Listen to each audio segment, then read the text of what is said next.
मार्च 26 तारीख शुक्रवार 30 गुरुत्वपूर्ण न्यूज उपर आसंतु नजर पकाइबा। नंबर 1, आज सकाळ 6 संध्या 6 जाए भारत बंद। गत वर्ष केंद्र सरकार द्वारा पारित 3टी कृषि बिल को विरोध करी कृषक माने आंदोलन जारी रखिछन्ते।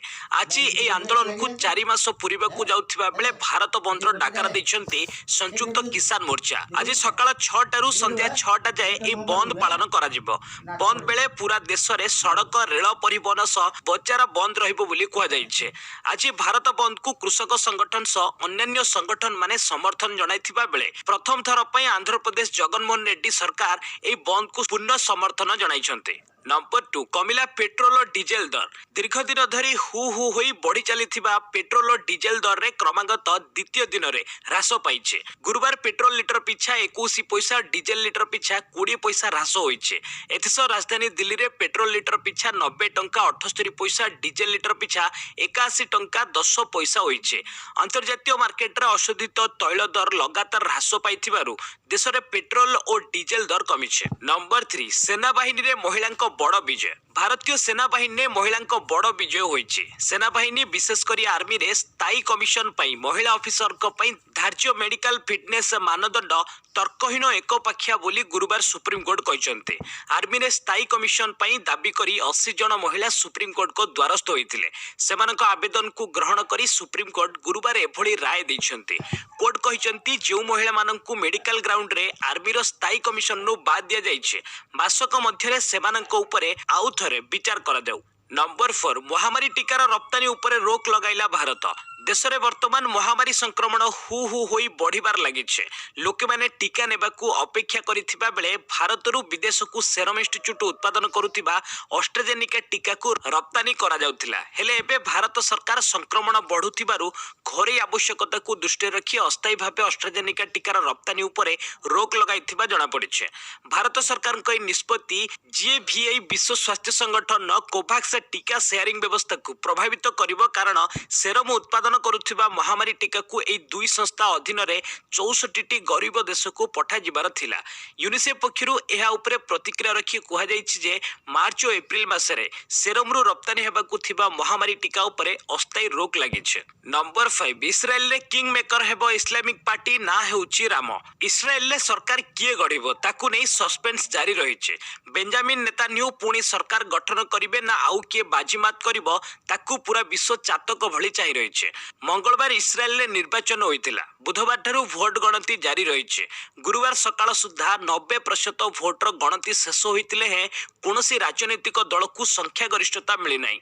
एसबु भितरे अरब रो गोटी इस्लामिक दल किंग मेकर भाबे उभा होइछे। एहा एक इस्लामिक दल होइतिले हे एहार ना हेउछि राम। नेतान्याहूଙ୍କ दल लिकुड ओ एहार सहयोगी माने एजे 59टी सीट पाइथिबा जणा पड़िछे। इस्राएल संसद रे मोट 120टी आसन रहिछे। सरकार गठन पई मैजिक नंबर हेउछि 61। नंबर 6, 14 दिन पूर्व सरिला पार्लियामेंट अधिवेशन। 4 राज्य गोटे केंद्र शासित अंचल रे विधानसभा निर्वाचन पई भोट ग्रहण हेबाकू थिबारु 14 दिन आगरु लोकसभा अधिवेशन को अनिर्दिष्ट काल पई मुलतवी घोषणा करा जायछे। मार्च मास 8 तारिख रु आरंभ होइतिबा लोकसभा अधिवेशन एप्रिल 8 तारिख जाय चालिबाकू दिन धार्य करा जायतिला।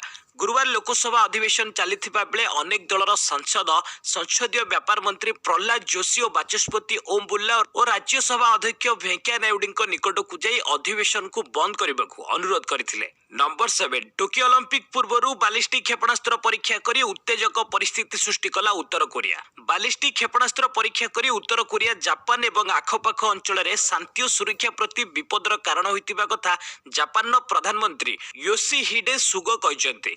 उत्तर कोरियार क्षेपणास्त्र परीक्षा संक्रांत कार्यक्रम उपरे दृष्टि रखिबाकू वाशिंगटन एवं सियोल को टोकियो सहयोग करिबो बोली मध्य से कहिसंते। दक्षिण कोरियार जॉइंट चीफ्स ऑफ स्टाफ कहिसंती जे उत्तर कोरियार पूर्व तटवर्ती अंचल सकाळ प्राय 7:06 रु 7:25 मध्य एही क्षेपणास्त्र गुड़िक व्यवहारिक परीक्षा होइछे।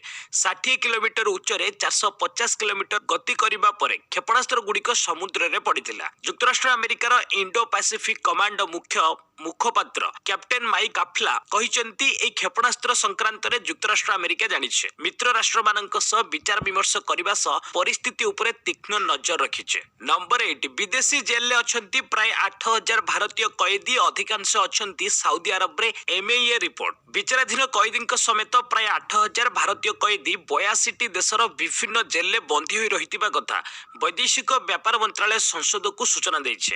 ସେମାନଙ୍କ ମଧ୍ୟରୁ 4,058 ଜଣ କଏଦୀ ଅଛନ୍ତି 6ଟି ଉପସାଗରୀୟ ଦେଶ ଏବଂ ଇରାନରେ। କର୍ମସଂସ୍ଥାନ ଉଦ୍ଦେଶ୍ୟରେ ଭାରତୀୟମାନେ ପାରମ୍ପରିକ ଭାବେ ଏହି ଦେଶମାନଙ୍କୁ ଯାଆନ୍ତି। ବୈଦେଶିକ ବ୍ୟାପାର ମନ୍ତ୍ରାଳୟ କହିବା ଅନୁସାରେ ଯୁକ୍ତରାଷ୍ଟ୍ର ଆମେରିକାରେ 267 ଜଣ ଏବଂ ଇଂଲଣ୍ଡରେ 373 ଜଣ ଭାରତୀୟ କଏଦୀ ଅଛନ୍ତି। ଏହାଛଡ଼ା 11ଟି ଦେଶରେ ଜେଲରେ ଶତାଧିକ ଭାରତୀୟ କଏଦୀ ଥିବା ଜଣାପଡ଼ିଛି। ସର୍ବାଧିକ ସଂଖ୍ୟା ଦୋଷୀ ସାବ୍ୟସ୍ତ ଏବଂ ବିଚାରାଧୀନ ଭାରତୀୟ କଏଦୀ 1,570 ଅଛନ୍ତି ସାଉଦି ଆରବରେ। 1,292 ଜଣ ଭାରତୀୟ କଏଦୀ ଥାଇ ତା ପଛକୁ ରହିଛି ସଂଯୁକ୍ତ ଆରବ ଏମିରେଟ୍ସ। ଆହୁରି ମଧ୍ୟ ଅନ୍ୟ ଦେଶମାନଙ୍କରେ ବନ୍ଦୀ ହୋଇ ରହିଛନ୍ତି। ନମ୍ବର 9 ପ୍ରକାଶ ପାଇଲା ଜେଇ ମେନ୍ ମାର୍ଚ୍ଚ 2021 ସେସନର ଫଳାଫଳ। ଗୁରୁବାର national testing agency JEE main 2021 March ସେସନର ପ୍ରଥମ ପେପର ବିଟେକ୍ ଫଳାଫଳ ପ୍ରକାଶ କରିଛି। ରାଜ୍ୟୱାରୀ ଟପର ତାଲିକାରେ 99.95% ନମ୍ବର ରଖିଥିବା ଦେବାଶିଷ ପଣ୍ଡା ଓଡ଼ିଶାର ଟପର ହୋଇଛନ୍ତି। ଏହାଛଡ଼ା ତେଲେଙ୍ଗାନା, ପଶ୍ଚିମବଙ୍ଗ, ଦିଲ୍ଲୀ, ବିହାର, ରାଜସ୍ଥାନ, ତାମିଲନାଡୁ ଓ ମହାରାଷ୍ଟ୍ରର 13 ଜଣ ପରୀକ୍ଷାର୍ଥୀ 100% ନମ୍ବର ରଖିଥିବା ଫଳାଫଳ ତାଲିକାରେ ଉଲ୍ଲେଖ କରାଯାଇଛି। 2021 ମାର୍ଚ୍ଚ 16ରୁ 18 ପର୍ଯ୍ୟନ୍ତ ବିଟେକ୍ ପାଇଁ ହୋଇଥିବା ଜେଇ ମେନ୍ ପରୀକ୍ଷାର ପରିଚାଳନା କରିଥିଲା ନ୍ୟାସନାଲ ଟେଷ୍ଟିଂ ଏଜେନ୍ସି। ନମ୍ବର 10 ମାର୍ଚ୍ଚ 27ରୁ ଏପ୍ରିଲ 4 ମଧ୍ୟରେ 7 ଦିନ ବନ୍ଦ ରହିବ ବ୍ୟାଙ୍କ। ଆସନ୍ତା 27 ତାରିଖରୁ ଏପ୍ରିଲ 4 ମଧ୍ୟରେ ଦେଶରେ ସମସ୍ତ ସରକାରୀ ଓ ବେସରକାରୀ ବ୍ୟାଙ୍କଗୁଡ଼ିକ ପ୍ରାୟ 7 ଦିନ କାଳ ବନ୍ଦ ରହିବ। ପ୍ରଥମେ ମାର୍ଚ୍ଚ 27ରୁ 29 ତାରିଖ ଯାଏ ଲଗାତାର 3 ଦିନ ବ୍ୟାଙ୍କ ବନ୍ଦ ରହିବ, କାରଣ 27 ତାରିଖ ହେଉଛି ଚତୁର୍ଥ ଶନିବାର। ସେହିପରି ଏହାର ପରଦିନ ରବିବାର, ତେଣୁ ବ୍ୟାଙ୍କ ବନ୍ଦ ରହିବ। ସୋମବାର ହୋଲି ଥିବାରୁ ବ୍ୟାଙ୍କଗୁଡ଼ିକର ତାଲା ଫିଟିବ ନାହିଁ। ମାର୍ଚ୍ଚ 31ରେ ଦେଶର ସମସ୍ତ ବ୍ୟାଙ୍କ ସାଧାରଣ ଜନତାଙ୍କ ପାଇଁ ବନ୍ଦ ରହିବ, କାରଣ ଆର୍ଥିକ ବର୍ଷର ଶେଷ ଦିନରେ ବ୍ୟାଙ୍କଗୁଡ଼ିକରେ ଫାଇଲ କାମଗୁଡ଼ିକୁ ତ୍ୱରାନ୍ୱିତ କରାଯିବ। RBIରେ ବିଜ୍ଞପ୍ତି ଅନୁସାରେ ଏପ୍ରିଲ 1ରେ ବ୍ୟାଙ୍କଗୁଡ଼ିକ ବନ୍ଦ ରହିବ।